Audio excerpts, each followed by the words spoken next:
Good evening বন্ধুরা, কেমন আছো? আমি ভালো আছি। যেটা বলছিলাম, এটা ছেলেবেলা ছেলেবেলা সবারই কাছেই খুব মধুর, এবং ছেলেবেলার এই মধুর স্মৃতি রোমন্থন করতে আমরা সবাই কম বেশি খুব ভালোবাসি। দিদা ঠাকুমাদের মুখে যখন ছেলেবেলার গল্প শুনি, তাদেরও চোখ যেন আনন্দে চিকচিক করে ওঠে। ছেলেবেলার কথাগুলো তাদেরও ফুটে ওঠে মনের মধ্যে। হ্যাঁ, তাই ছেলেবেলার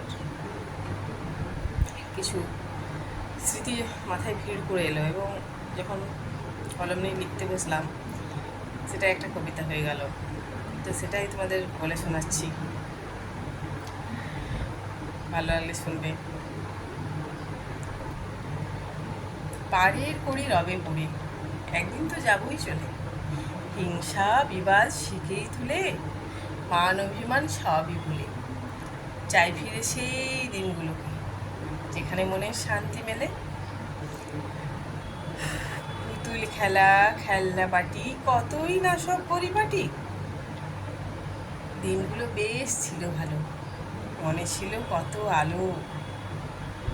কোথায় যে সব হারিয়ে গেল। মার বকুনি, বাবার আদর, সেসব দিনই ছিল ভালো। এখন তো আর কেউ বকে না, তবুও যেন ভাল লাগে না।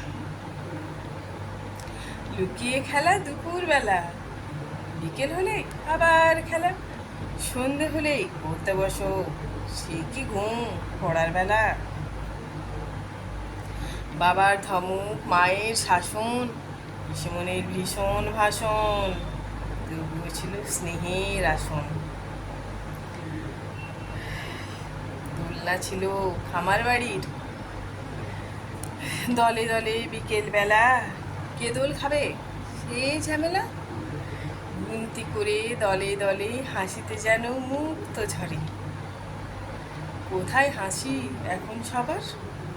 মৃদু হাসি হাসতে হবে, না হলে তুমি স্মার্ট কি হবে।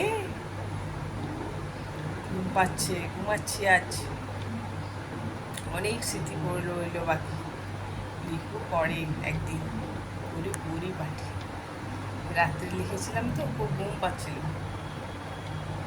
শীতের ভিড়ে হারিয়ে যাচ্ছিলাম। তাই টাটা, আবার আসবো একদিন, শীতের কাতা খুলে বসবো। টাটা, ভালো থেকো, গুড নাইট।